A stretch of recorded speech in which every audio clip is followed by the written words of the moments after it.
আমার মূল প্রশ্নটা হলো, আমি একজন মানুষ, আমি এই দেশের জন্য যুদ্ধ করেছিলাম। আমি এই দেশে 61 বছর যাবৎ রাজনীতি করি।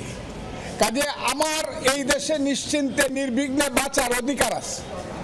এটা আমার কনস্টিটিউশনাল এবং ফান্ডামেন্টাল রাইট।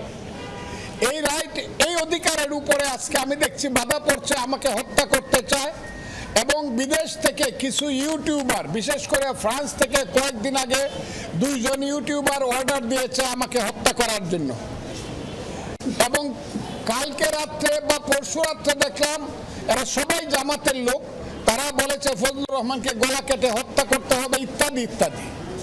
সেইগুলো তারা দূর থেকে বলছে, কিন্তু ছেলেরা একদম আমার বাসা পর্যন্ত গিয়ে যেভাবে স্লোগান দিচ্ছে, এতে করে আমি আশঙ্কা প্রকাশ করছি, শুধু আমার জীবনে আমি মৃত্যু ভয় পাই না, কিন্তু আমি মনে করি অপমৃত্যু তো আমার প্রাপ্য নয়। দেশটার জন্য আমি যুদ্ধ করেছি, কাজে আমার দেশে বাঁচার অধিকার আছে।